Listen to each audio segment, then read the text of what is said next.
Activism in the Global South has always been a black hole that has never made any proper sense to me, except in small isolated pockets in which folk have found real workable strategies without getting brutally crushed by hegemonic power structures. The way I see it, biggest issues are economic independence, false narratives, and vulnerable narcissism. These effectively ensure that activists in the Global South stay trapped in emotionally driven concerns without being able to really organize strategically. Solidarity is dead without strategy. This is the way I've always experienced so-called activism across Southeast Asia, consistently the deadliest region in the world for activists.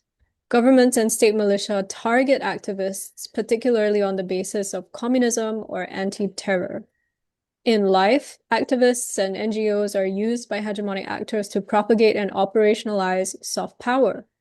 And in death, activists and NGOs are used by hegemonic actors as a warning to others, a false flag operation, or yet another way to promote their agendas. There is no human rights, no legal aid, no safety net. There is only burnout, economic poverty, political assassination, and risk of death. So what good is Global South activism? That is also the case here. And I think in many regions of the Global South, where activism operates under structural conditions where there are, as you said, militarized counterinsurgency, NGO capture, donor conditionalities, disinformation operations, criminalization. These are kind of the default.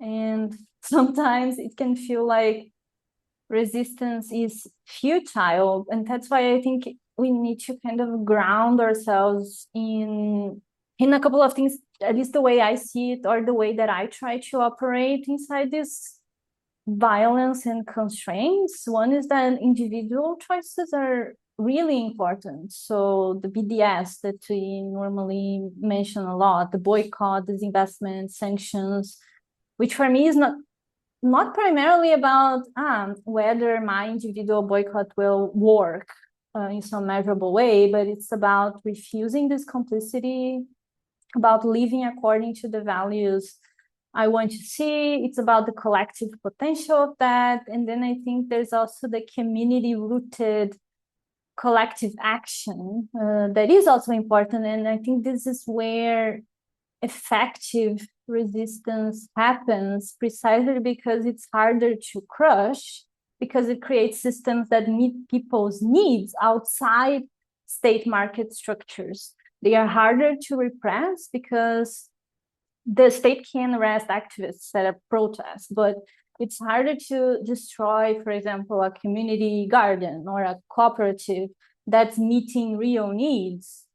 And it also builds power by developing skills, relationships, resources. It makes the community stronger. So I think the strategic logic here is that not trying to reform the system through appeals to power, but making extraction more expensive and difficult through your own choices and through the community action that you build in your own hyper-local, small scale, instead of something bigger or systemic change that sometimes it's very out of reach. And so I think creating these frictions in the operations of state violence and all these things that we want to resist, sometimes it's better to scale down. And for me, at least in terms of thinking about strategies, as you mentioned, it's what I've been trying to do instead of,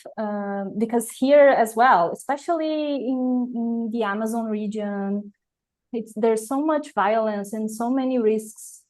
And it's not to say that you should be in your comfort zone and like settle for that, but I think it's just so hard to move forward when kind of there is this violence and these strategies to eliminate opposition with such good effectiveness. In that route, sometimes it doesn't matter how good your strategy is because you're constantly getting crushed. But I think there are ways to kind of navigate it differently so you can still live according to what you believe and practice justice in other ways as best as we can. How do you see that in the Philippines where you live and in your own life? Well, I think when you're talking about creating and building things that are useful to actual people, I can think of many examples of where state militia police have literally gone in and shot up schools and arrested people, etc. And then you don't hear from them for like months, and then they get released, but like on the other side of the country, and they have to like find their own way back, basically, or risk dying.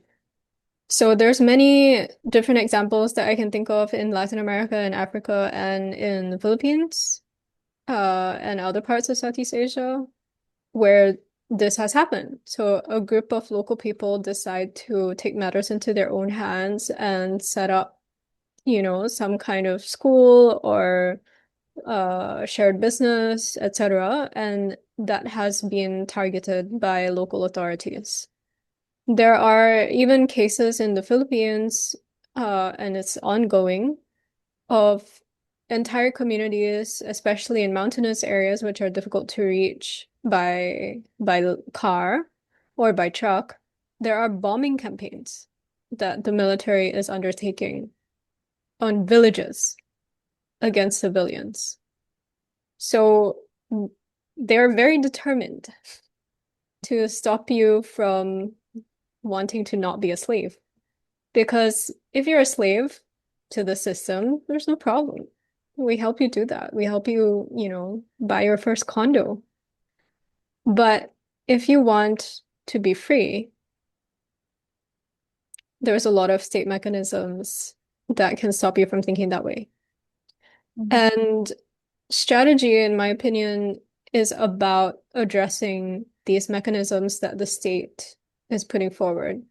Strategy is about solidarity, of building actual defensive mechanisms as a first port of call in order to ensure that what you set up is actually guaranteed that it can have a future.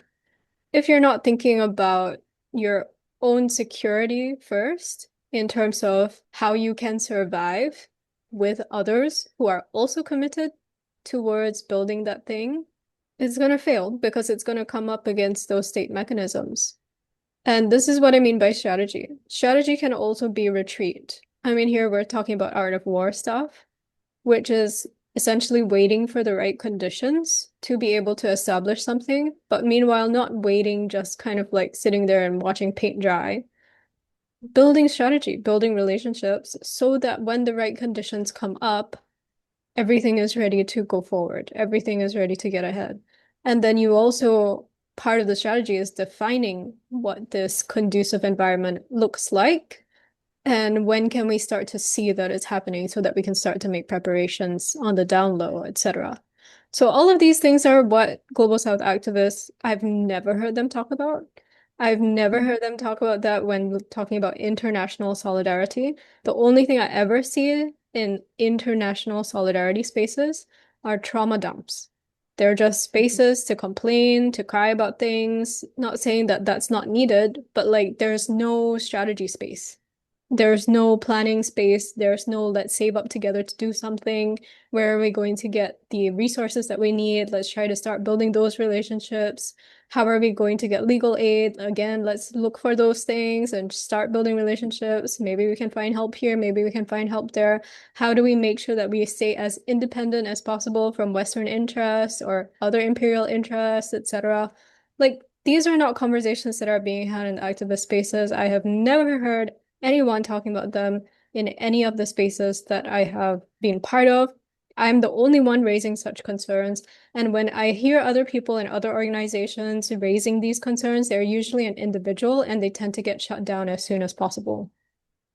Technically speaking, they do raise those concerns by way of critiquing essentially the organizational narrative, and that is what happens again. So the organizational structure itself is built to crush critique because of its vulnerable narcissism, again, because of its trauma dump cycles. So all of these things are just kind of like, to me, basic strategy that is completely missing in any of the conversations, even looking at, the landscape, assessing the environment within which we're in. Not done. Sharing that as a common resource for other activists who you want to associate with or you want to build relationship with, not done. I've never seen such a thing. The ones who seem to have any strategy are the ones who want to take power within a colonial world order. That's the only ones that I see talking about those kinds of things. And they tend to be the ones who are building things like political parties, their own business ecosystems. So it's very difficult to be able to say that, that is decolonial strategy. Certainly that's not, or that's environmental strategy. Certainly that's not, or that it's anti-imperialist or towards sovereignty somehow. Like, because that's not. If you are still controlled by the system of governance that controls the entire state, then you're not looking at sovereignty, you're not looking at decolonization. So there are many steps towards building this, and there's many strategies that are needed in different contexts. It always starts with a common assessment, which is based on real facts, not narratives, not fantasies, real facts, which I also see like hugely missing. And these are not skill sets that we have in the Global South. So when you do see this happening, it tends to be because it's funded by some organization that's like from USAID funding or from some other European funding for like democracy or whatever. And there, what the agenda is already. So the disorganization of the activism space that's actually for decolonization is just kind of like kept that way. And that's by design. Yeah, I think it's so important what you mentioned. I think this combination of a stuckness in a very unhealthy cycle, as you said, of trauma dump and this sense of urgency that and kind of emergency that so many But activists. those emergencies are real. Like there really are Exactly. people who are being hunted right now. There really are people who like don't know where they're gonna stay tonight that's safe or get some food to eat. There really are emergencies. And this is the problem. You get stuck in those emergencies when you don't have a strategy. And these are just like lone actors going it alone, antagonizing the beast, and then getting into this problem, for example. Exactly. And then there is no space to, as you said, to strategize. You are just trying to put out fires and get stuck in this unhealthy dynamic without, as we both mentioned, like the space to build the skills, to train, you kind of need to keep some steps acting from this kind of, we need something now without thinking, as you said, where's this money coming from? How does this will only trap us into further cycles of dependency and not lead us to sovereignty in the end. So how it's kind of hijacking the objective, but it's like this lack of strategy and skills to be able to identify the traps, to navigate that, because there's no space to actually, stop and let's think about this. I think it's such a real problem. And I have to mention also the only successful approach that I have seen so far is patience.